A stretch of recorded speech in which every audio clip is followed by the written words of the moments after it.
Yeah, right on. Well, hey man, it's great Yeah. to meet you. I want to begin our conversation with living through the I mean, we're coming up on the fourth year of the pandemic. How did you get through that pandemic period and how did it change you? Well, it's crazy. I think that I got through it with a lot of sleepless nights and anxiety. Right. Yeah. Yeah. I think it kind of hit us all like a ton of bricks, and I think that there was more uncertainty than I think probably more of us had ever faced.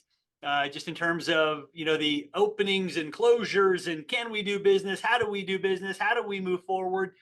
And it was an insane time, right? I think that our agency billing probably I say relatively overnight went to 10% of what it was, because everybody had that immediate jump scare of like, holy shit, what are we going to do? Can we Yeah. even monetize our product or service? And so they freaked out initially. And what's unfortunately, with a lot of businesses, their marketing budget is kind of the first thing to go, right? Yeah. And look, I have my thoughts and opinions on that, and I think that that was the immediate reaction. But then as we kind of settled in, not even settled in, I can't even say that, right? As we just started making some decisions like, hey, it looks like this thing is we're going to be on this ride for a little bit. Let's see what we can do to embrace it and make the most of it and emerge stronger. And I think that, even though I had my hesitations and I was nervous as all get out trying to push through, I really encourage my clients to be strong and to embrace this new normal. And anytime there's adversity like that, I think there's also a corresponding opportunity to really get in and increase share of voice and be a dominant force that's saying, hey, this is our new normal, but here are the adaptations we're making, here are the changes we're making to embrace it and ensure that we keep everybody safe and comfortable while we represent our product or service. And so the clients that really went into attack mode, so to speak, and got aggressive and really started to embrace the new normal one as a Yeah. result of it. We had some categories kind of come out of the woodwork that weren't categories before COVID. We had other businesses that unfortunately had been around for decades that they were so impacted they went out of business. Yeah. So I think it was really a mixed bag, but it forced us to double down on diversity in our client roster and to really stay in, um, you know, I'd say business development mode of somebody's winning in every environment. It's our job as an agency to understand and adapt to the environment and help folks grow that have the opportunity to grow based on those environmental conditions. So you've been at this for a long time and your current capacity, if I put you in front of a bunch of third graders, it's career day and one of the kids says, "Hey, what do you do for a living?" How do you answer that child?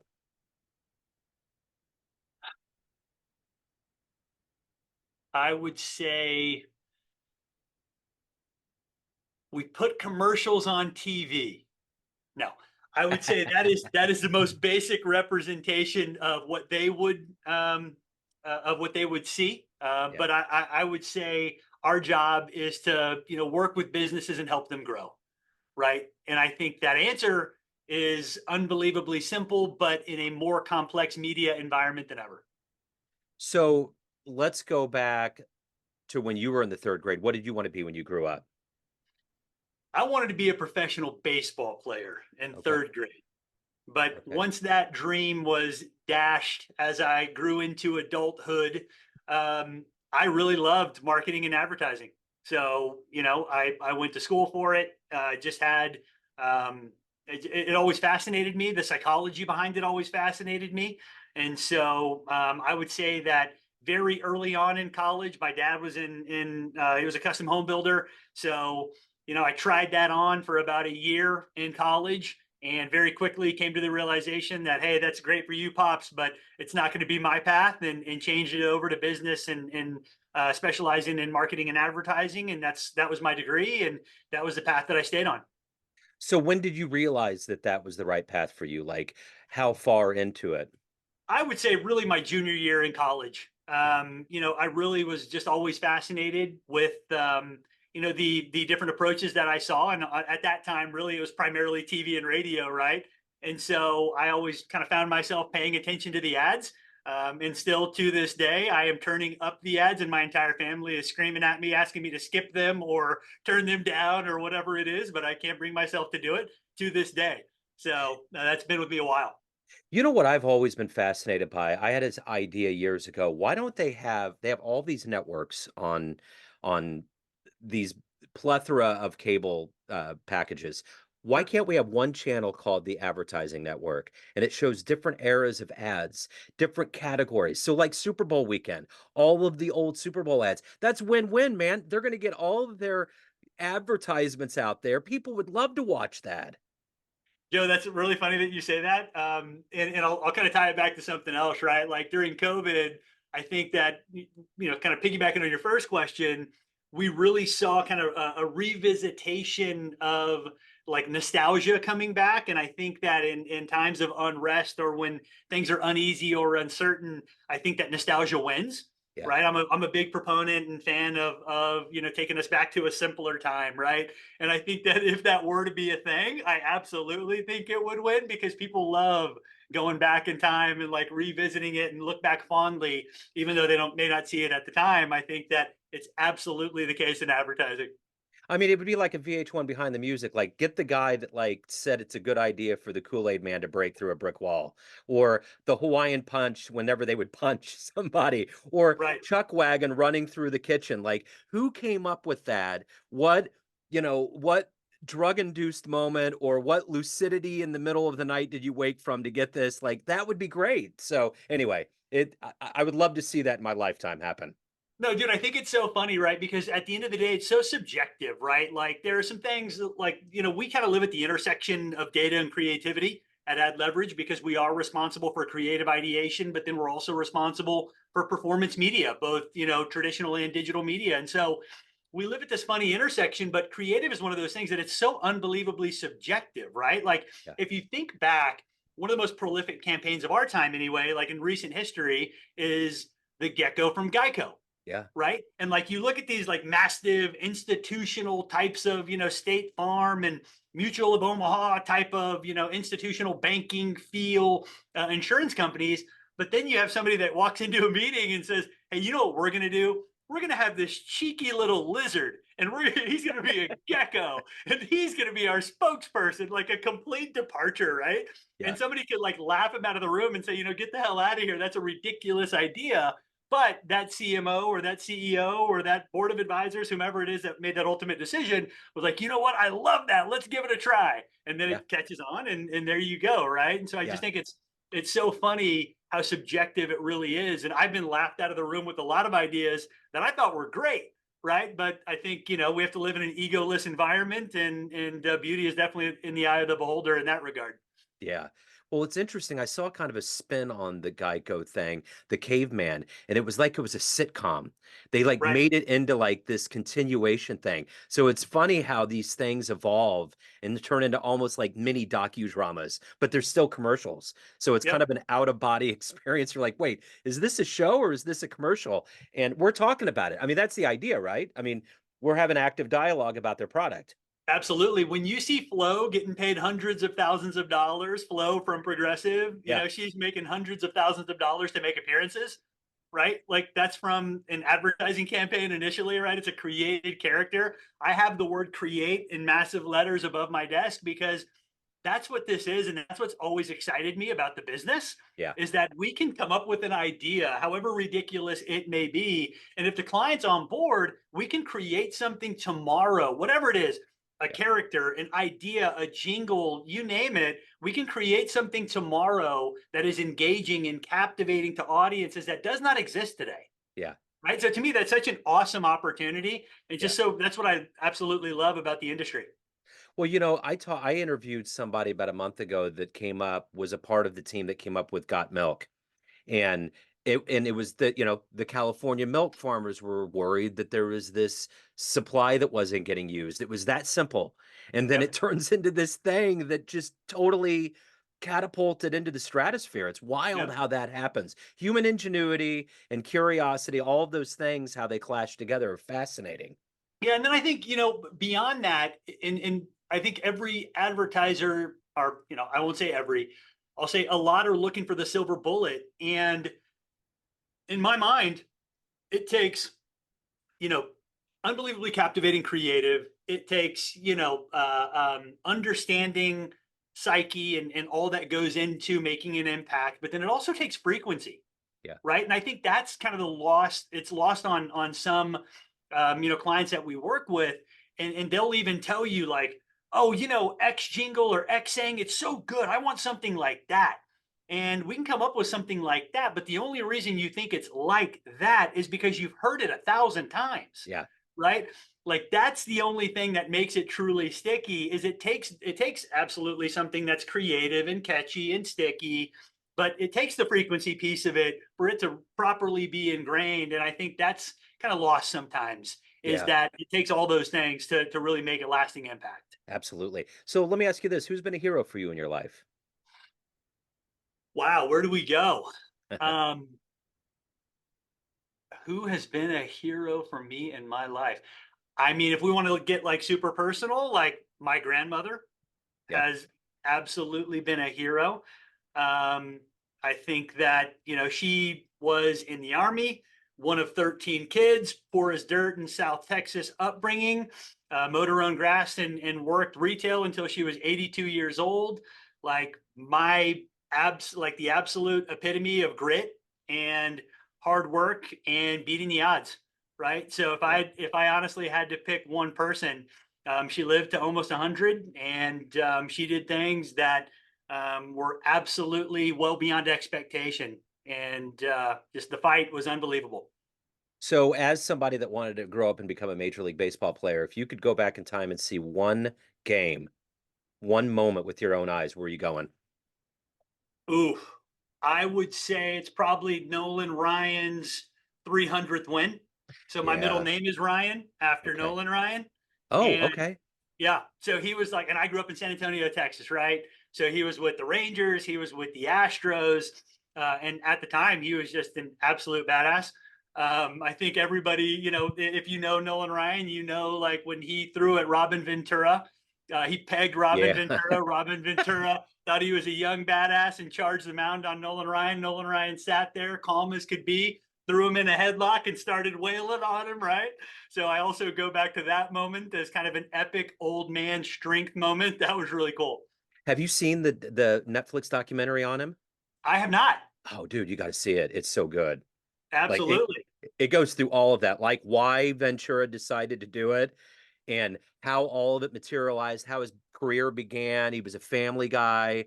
I saw him in Royal Stadium when Bo Jackson was playing. It was a doubleheader. It was one of the hottest days of my life, and he pitched like 10 innings, 11 innings. It was superhuman, man. He was playing for Yeah. Texas. It was crazy. Yeah, it's wild, man. These are things like Cy Young's wins record. Like there are things that'll just never happen again, Yeah. because the equivalent would be like 18 30 game win seasons, Yeah. Yeah. right? That would be what it takes to beat Cy Young's record. Yeah. And it's like that's just never going to happen. If you have a 20 win game season, that's like a monstrous feat these days because of the amount of rest these guys are rolling with. But it's just, yeah, thinking back on that era is entirely crazy. It is crazy. So, as somebody that obviously loves what he does, runs his own company, what is it that gets you up every day? What gets you to do the work to help people and to evolve as a human?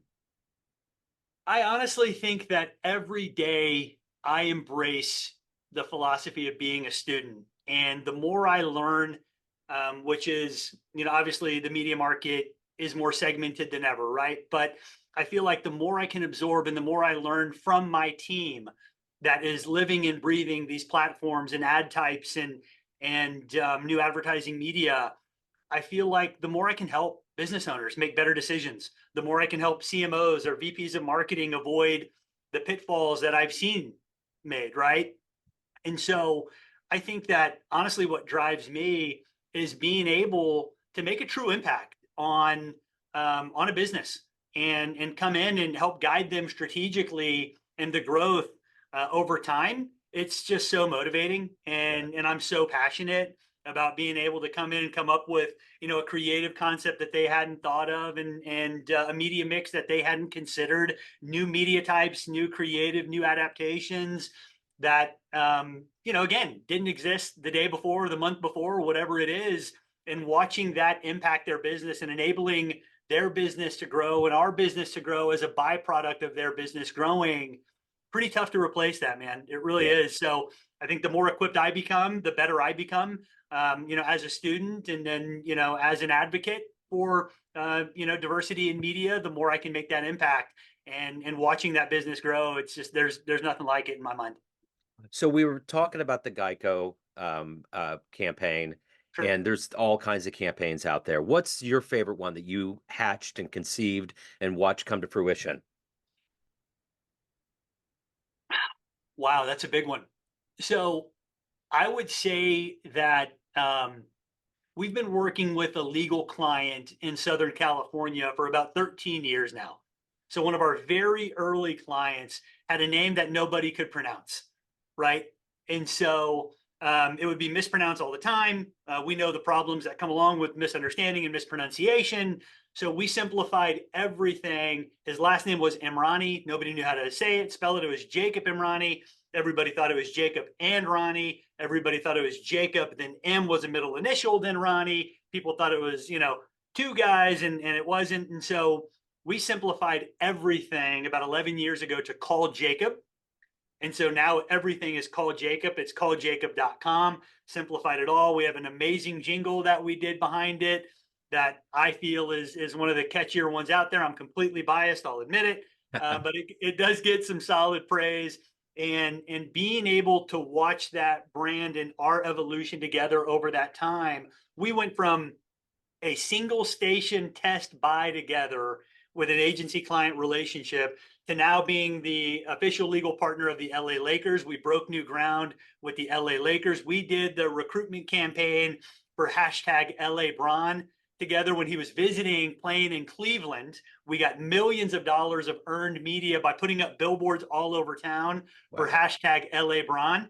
And so that got a ton of play nationally.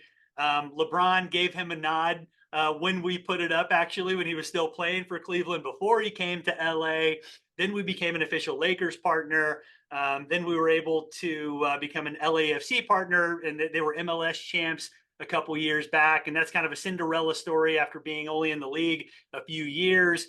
And now we're on, hundreds of billboards in just about every radio, TV station in town, and the campaign just continues to evolve. So what started as a tiny little test, and we sharpened our creative axe, and went to work on simplifying it for the audience and making it nice and catchy and creative, to see what it's blossomed into. It's like a sense of pride, that I carry with me every day. So of all the things that you've done and achieved and overcome and become in your life up to this point, what are you the proudest of?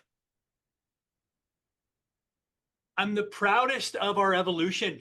Honestly, I feel like I am blessed with a group of people that really buys into being better tomorrow than they were today.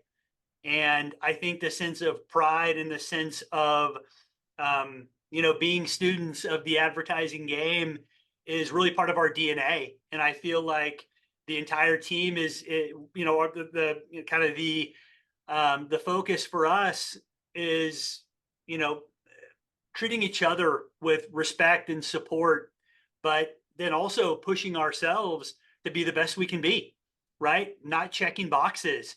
Good enough is not good enough. And having a team that really buys in and lives that every single day, the team is legitimately so inspiring to me. Just to be a part of it and to serve such awesome people, it is really the largest motivator to me. So let's say you have a dream tonight. You run into that junior in college version of you, and you could give that version of you a piece of advice based on the wisdom you've gained so far in your life. What advice would you impart on that young version? Focus on accounting a lot earlier than I did. No, I would say, man, I had so much fun building campaigns and growing campaigns, and we're blessed with awesome growth early, fairly early in our journey.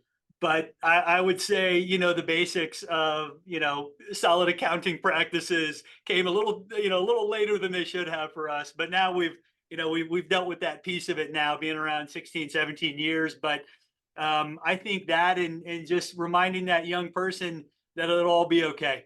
Yeah. That So at it'll the all end, be okay.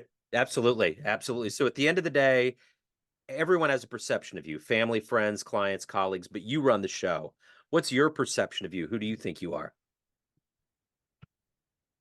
Wow.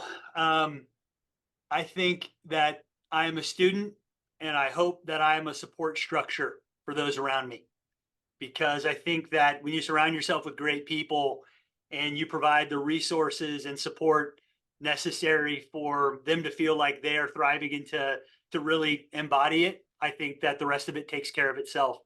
So I'm unbelievably focused on the process and unbelievably focused on ensuring that my team knows that they've got the appreciation, the support, and the resources to feel like they're doing a kick ass job. And I feel like when you focus on those things, the rest of it truly does take care of itself. For sure. What's the best advice you've ever gotten? Wow. Um, I would say some of the best advice I've ever gotten. A couple things come to mind. One of my mentors, Roy Lachlan. I remember early on in my radio station management days when I was 26 years old and had no business managing anything, couldn't manage making my coffee, but I was managing an LA radio station. He said, "You know what? We may not know what we're doing, but we're going to do it." Meaning like, That's so hey good. man. Oh, it was great. He's like, hey, you got to get out there and try things, right? You may not have it all figured out, but let's not let perfect be the enemy of good in a lot of circumstances. Let's go give it a shot. And you really don't know until you try it. And then one of my other mentors is a guy by the name of Steve Lehman. He's like the godfather of syndication radio, just an awesome guy. And I remember going to him and whining one day very early in my career. I was blessed to work alongside of him very early in my career, my first sales job. He was about four steps up the rung, so to speak, but I did it my best to spend as much time with him as I could. And I just said, man, I feel like I'm just grinding and I'm not really getting anywhere. I'm not, the traction I'm looking for just isn't there. And he said, at this point, I was a rookie in sales, right? And he's like, Andrew, I want you, next time you're driving down the highway, I want you to look around. And when you see those guys working, next to the highway and digging that ditch and working with a shovel and a pickaxe, they're grinding too. Anything worth a shit is going to take relentless grind. Yeah. Everybody's grinding. So put your head down and keep going. Essentially was the message, right? Yeah. Like anything worth anything is going to be the grind, right? Yeah. And so I think that stuck with me my entire career. And so that was 18, 19 years ago at this point, and just it always sticks with me. That's great advice. So if anyone wants to hire you, learn more about you, reach out to you, what's the best way to do that? Oh, awesome. Our primary agency site is adleverage.com. That's ad with one D, adleverage.com. I'm on socials, Andrew Palosi. That's Palosi. And what the hell? Here's my cell phone, 805-558-1300. Give me a ring. I love talking shop. I love helping. I love talking strategy, whether you're a client or not. It excites me. I've got a ton of passion for it. Let's connect. I love it. Andrew, you're great at talking, man. Great stories, great wisdom. I really appreciate your time today. Best of luck with everything. Thank you so much, man. It's been awesome to hang with you for a bit here, Joe. Yes, sir. Thank you, sir.